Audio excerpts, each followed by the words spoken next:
ഏതെങ്കിലും ഒരു ട്രെൻഡ് വിജയിച്ചാൽ പിന്നെ അതിന്റെ ചുവട് വെച്ച് അതേ പാറ്റേണിൽ തന്നെ ഇറങ്ങുന്ന സിനിമകൾ നമ്മൾ ഒരുപാട് കണ്ടിട്ടുണ്ട്. മലയാളത്തിലുമുണ്ടെങ്കിലും തമിഴിലാണ് ഇത് കുറച്ചുകൂടി കൂടുതലായി കണ്ടിട്ടുള്ളത്.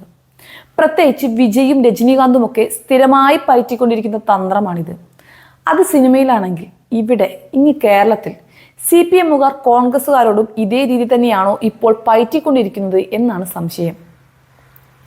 ഈ അടുത്ത കാലത്തായി കോൺഗ്രസിൽ കുറച്ച് പ്രതീക്ഷയുള്ളതായി തോന്നിയ രണ്ടുപേരായിരുന്നു ഷാഫി പറമ്പിലും രാഹുൽ മാങ്കൂട്ടത്തിലും. എതിർ പാർട്ടിക്കാരിൽ പോലും സ്വാധീനം ചെലുത്തിയ കോൺഗ്രസിന്റെ രണ്ട് യുവ നേതാക്കൾ. എന്നാൽ പെട്ടെന്നൊരു ദിവസമാണ് രാഹുൽ തന്റെ സ്ഥാനത്ത് നിന്നും മൂക്കും കുത്തി താഴെ വീണത്. പ്രതീക്ഷിക്കാതെയുള്ള രാഹുലിന്റെ വീഴ്ചയിൽ അദ്ദേഹത്തിന് താങ്ങും തണലുമായി നിന്നത് ഉറ്റ സുഹൃത്തും രാഷ്ട്രീയ ഗുരുവുമായ ഷാഫി പറമ്പിൽ തന്നെയാണ്.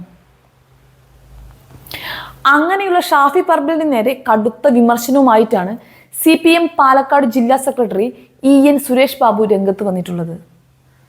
ഇവിടെയും അതായത് ഷാഫി പറമ്പിലിന്റെ കാര്യത്തിലും വിഷയം സ്ത്രീയാണ്.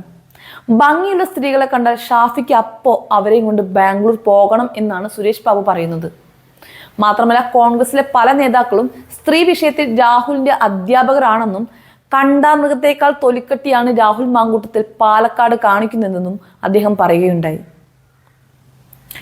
രാഹുൽ മാങ്കൂട്ടത്തിൽ പാലക്കാട് എത്തിയപ്പോൾ സംരക്ഷണ വലയം ഒരുക്കിയത് കോൺഗ്രസ് നേതാക്കളാണ്. രാഹുലിന് സാധാരണ കാണാത്ത ആവേശകരമായ സ്വീകരണം കൊടുക്കുന്ന കാഴ്ചയാണ് പാലക്കാട് നമ്മൾ കണ്ടത്. അതായത് പാർട്ടിയിൽ നിന്നും പുറത്താക്കിയെന്ന് പേരിന് പറയുകയും പുറകിൽ കൂടി എല്ലാവിധ സംരക്ഷണ വലവും തീർക്കുകയും ചെയ്യുന്ന നിലപാടാണ് കോൺഗ്രസ് എടുക്കുന്നത് എന്ന്. എന്തായാലും ഇതിനെതിരെ CPM പ്രത്യേകിച്ച് വനിതകളുടെ നേതൃത്വത്തിൽ മണ്ഡലത്തിൽ ശക്തമായ പ്രതിഷേധം നടത്താൻ തന്നെ തീരുമാനിച്ചിട്ടുണ്ടത്രേ. പിന്നെ അദ്ദേഹത്തിന്റെ മറ്റൊരു സംശയം കോൺഗ്രസുകാരുടെ തൊലിക്കട്ടിയാണ്. വനിതകളെ ഇത്രത്തോളം അതിക്രൂരമായി ലൈംഗികാതിക്രമണം നടത്തിയ ഒരാൾക്ക് എങ്ങനെയാണ് മണ്ഡലത്തിലെ ജനങ്ങളെ അഭിമുഖീകരിക്കാനാവുക? കോൺഗ്രസുകാരുടെ വീട്ടിലേക്ക് ഇയാൾ ക്ഷണിക്കാൻ പറ്റുമോ? ഇങ്ങനെ പോകുന്നു അധിക്ഷേപങ്ങൾ. എന്തായാലും രാഹുലിന്റെ പേരിൽ നിലനിൽക്കുന്ന കേസിന്റെ സത്യാവസ്ഥകൾ പോലീസ് പുറത്തു കൊണ്ടുവരട്ടെ. എന്നാലും ചില കാര്യങ്ങൾ പറയാതെ വയ്യ. രാഹുൽ മാങ്കൂട്ടത്തിന്റെ പേരിൽ നിലവിൽ അതിക്രൂരമായ ലൈംഗിക അതിക്രമണ കേസുകളൊന്നുമില്ല.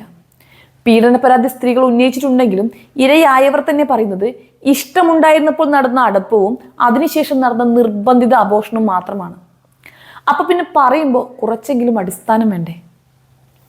ഇത് ആരോപണമല്ല, അധിക്ഷേപമാണ് എന്നാണ് സുരേഷ് ബാബുവിന്റെ പരാമർശത്തിനോടുള്ള ഷാഫി പറമ്പിൽ MP-യുടെ പ്രതികരണം. രാഷ്ട്രീയം പറയാനില്ലാത്തത് കൊണ്ടാണത്രേ അവർ ഈ മാർഗം സ്വീകരിക്കുന്നത്. ഇതൊരു ചീഞ്ഞ തെരഞ്ഞെടുപ്പ് തന്ത്രം മാത്രമായി കാണുന്നുവെങ്കിലും നിയമ നടപടിയുമായി മുന്നോട്ട് പോവാൻ തന്നെയാണ് ഷാഫിയുടെ പ്ലാൻ എന്നാണ് കേൾക്കുന്നത്. എന്തായാലും സുരേഷ് ബാബു സാർ അടക്കമുള്ള ഈ തന്ത്രത്തിൽ ഇനിയും PhD എടുക്കാൻ ആഗ്രഹിക്കുന്നവർ അറിയാൻ ഒരു കാര്യം പറഞ്ഞോട്ടെ. ഈ ട്രെൻഡ് അത് ഔട്ട്ഡേറ്റഡ് ആയിപ്പോയി.